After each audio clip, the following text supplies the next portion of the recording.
criminal cyber gang has stolen as much as $1 billion from over 100 financial institutions over the past 2 years. The gang, which has been dubbed Carbanak. The authors of the report call it the great bank robbery of the modern era. Their ultimate goal was to steal as much money as possible, and they largely accomplished that. 2014, Russia. In the middle of the night, one of the Kaspersky Labs employees is called by, quote, the most stressed out guy he ever talked to, unquote. It was a bank employee of one of the largest Russian banks, and he was so paranoid that he didn't even want to reveal what was going on. He feared that his phone might have been bugged and his emails hacked, and insisted on a personal meeting as soon as possible. It turned out that the bank's domain controller was sending sensitive data to unknown servers in China. The domain controller is the most important server of any business, and if you can access the domain controller, you have control over everything else in that network. This means that whoever gets their hands on this server can do everything from looking at insignificant customer data to adding and removing funds from accounts, and even sending millions of dollars through the SWIFT banking system. So, if this server is doing things that nobody knows about, the bank probably has a very big problem. Astonished by the fact that someone hacked into the domain controller of a bank worth billions of dollars, the Kaspersky employees went to work. They analyzed every single network, phone, and computer connected to the internal banking network. At first, they didn't find anything suspicious. However, some of the computers had the screen-sharing software VNC installed on them, and upon questioning the bank about it, they found out that nobody ever installed it. One of Kaspersky's experts then thought that someone must be spying on the bank employees for some reason. To test his theory, he opened a blank Word document on one of the computers and wrote, "Hello."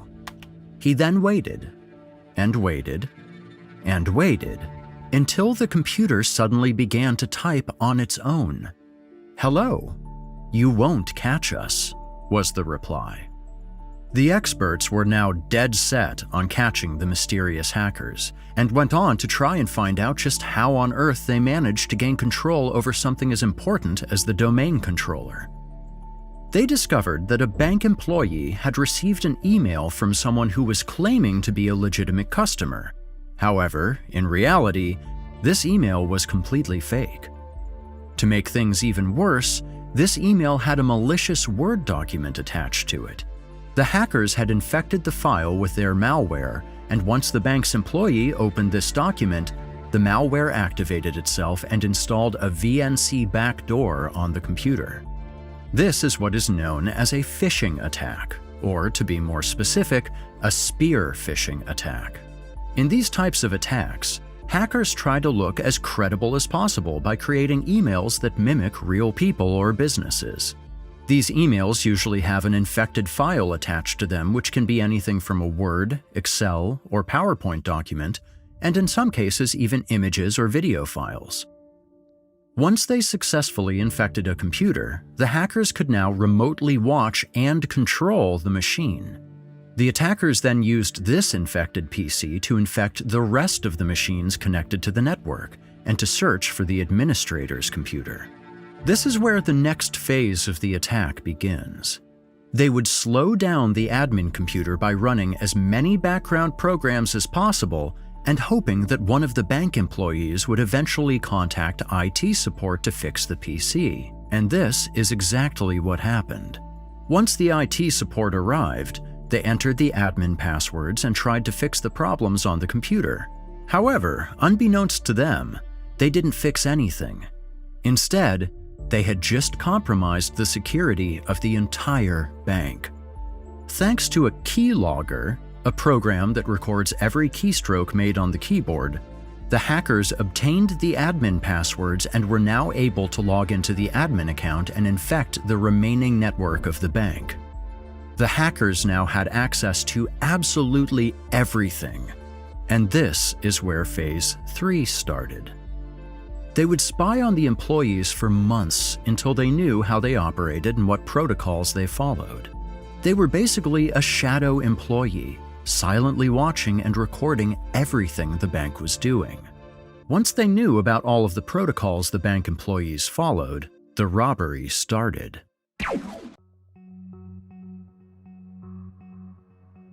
First of all, they would impersonate high-ranking banking employees and manually send massive amounts of money to their accounts via the international banking system known as SWIFT.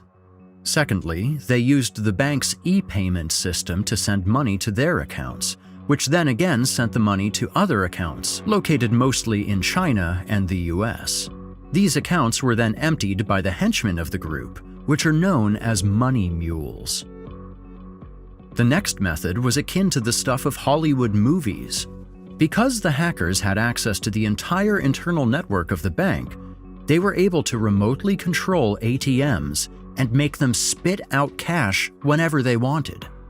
These ATMs were usually in remote places, and the money was once again collected by money mules.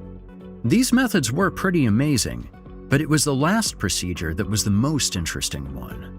They would take accounts that had small amounts of money in them, inflate them, and then pocket the difference. However, this is where they messed up for the first time. They accidentally inflated the account of an elderly Russian man who only had 34 rubles in his account when he went to bed. The next morning, he had over 10 million rubles in the same account. Luckily for the hackers, the bank thought they had made a mistake and no investigation was started. Even though the experts knew exactly how the hackers infected the bank, they were not able to find any traces that would lead them to the stolen $9 million, and the case was eventually put on hold.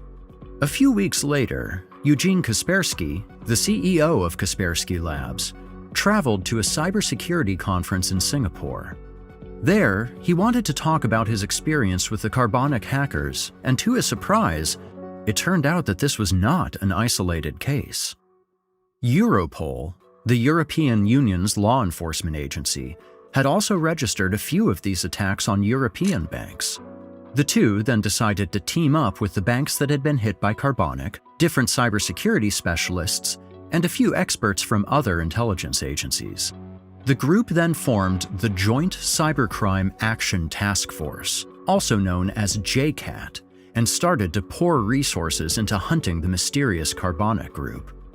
At first, they didn't find any clues about the hackers until one of the Kaspersky Labs employees found a tiny mistake in the Carbanak code. This mistake enabled the experts to send a request to the Carbanak command and control server. In basic terms, if they sent a very specific message to this server, they would receive a very specific answer. However, there was one problem. They had to send this request to the Carbanak command and control server and not any other server. But nobody knew the physical nor the digital address of this Carbanak server. This meant that the Kaspersky team had to literally scan the entire internet and send this request to every single server connected to the web, hoping that one of the servers would eventually answer them with the message they were looking for. After 2 days, they got exactly what they wanted. The Carbanak command and control server answered their request, and as a result of this, the experts were able to find it. The server was located in the country with the best IT infrastructure in Europe and the second best connected country in the world, the Netherlands. The Dutch police quickly managed to get their hands on the server and invited the experts to investigate it. The analysis of this command and control server then revealed the terrifying true scope of the Carbanak attacks. They weren't just targeting banks in Europe and Russia, but in almost every country in the world. From China, Bangladesh, India, and other Asian countries to Africa, and even the USA. The U.S. is under cyber attack as federal officials warn that a likely Russian-based hack has penetrated deep into U.S. national security infrastructure. The breach is widespread, and there are growing concerns tonight about what may come next. Without anyone noticing, the Carbanak group had been infiltrating hundreds of financial institutions and stolen over $700 million. After this incident, the investigation got a lot more serious. The JCAT task force began to cooperate with other intelligence agencies that were also searching for the same criminals. These included organizations such as the FBI, CIA, Romanian, Russian, and Moldovan intelligence agencies, and many more.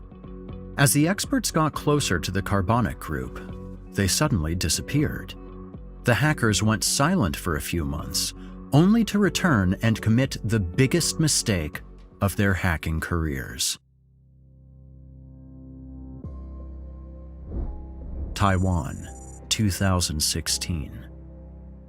The cybercrime group was back to business as usual, but two of the money mules were inexperienced and would cause a massive problem for the Carbanak group. While they were retrieving money from some hacked ATMs, an unsuspecting local Taiwanese resident approached the bank to also get some money. As the resident approached, the two money mules got so nervous that they left as quickly as possible and forgot a stack of 60,000 NT dollars in the ATM. Surprised about the strange behavior of the two men, combined with the fact that they left a decent amount of money behind, the resident decided to alert the police. The Taiwanese police then watched the CCTV footage of the ATMs and immediately realized that something was off. They acted incredibly quickly, and before the criminals knew it, the incident was all over the news. The first bank reported that over 70 million NT dollars was withdrawn illegally. The withdrawals were made in both Taipei and Taichung across 34 ATMs and 20. To make matters even worse, the police had over 500 officers going through all of the CCTV footage they could, and they eventually tracked down the address of the two men. The competence and unbelievably quick actions of the Taiwanese police then led to the identification of 22 suspects. Most of them were Russians, and the rest were from Eastern Europe. The Carbanak group was now in big trouble, and even though 19 of the 22 suspects had already escaped Taiwan, 3 were still there, alone, in a country that was hunting them and with millions of dollars in cash. One of the remaining suspects was a Latvian man known as Andreas Pergudovs. He was the alleged leader of the operation, and after he saw his face on national TV, he quickly decided to cut his ties with the money. He went to a mountainous area near Donghu Park in Taipei, hid 2 bags full of cash, and proceeded to travel to the Yilan province. The other 2 remaining members of the gang were still in Taipei and decided to store their part of the stolen money in the luggage lockers at the Taipei train station. Only a few hours later, 2 men arrived from Eastern Europe, picked up the luggage, and calmly went back to their hotel. What they didn't know is that hundreds of police officers were watching them through the Taiwanese CCTV camera network. Once they arrived at the hotel and left their luggage in their room, they went to have brunch in the hotel's restaurant. This is where the police finally took action and arrested the 2 men.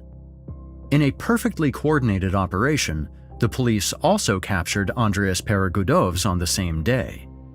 The Taiwanese police had done what nobody else could, and even though the arrested men were only henchmen that didn't know much about the Carbanak group's leaders, the Taiwanese authorities managed to make the first arrest in the Carbanak case.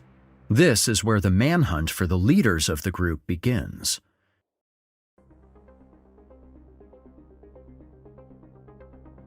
Spain, 2018. Spanish authorities were investigating a criminal organization that was laundering money in Spain. With the help of Interpol, an international law enforcement agency, the Spanish police were able to find out who was delivering the money that was being laundered and who their clients were. Through sheer coincidence, they discovered that one of the clients of the money laundering criminals was a Ukrainian computer specialist known as Dennis K. After thoroughly investigating this man, it was revealed that he had links to the Russian and Moldovan mafia and that he had coordinated several cyber attacks for them. They had been cooperating since 2013, and while the mafia provided Dennis K. with the money mules, he would pay a hefty 40% of all of his profits to these Eastern European criminal organizations. Dennis K. and 3 other members of the group were finally arrested in the port city of Alicante in 2018, and upon raiding their property, police found boxes full of jewelry, 2 BMWs, and 15,000 bitcoins, which, at the time, were worth about $150 million US dollars. The rest of the $1 billion US dollars was never found, and even though Dennis K. was supposedly the leader of the group, Kaspersky Labs believed that there are many more people involved in this. Either way, the group is still active today and still stealing millions every year, operating under different names, such as Fin7, Joker Stash, Cobalt Spider, and many more.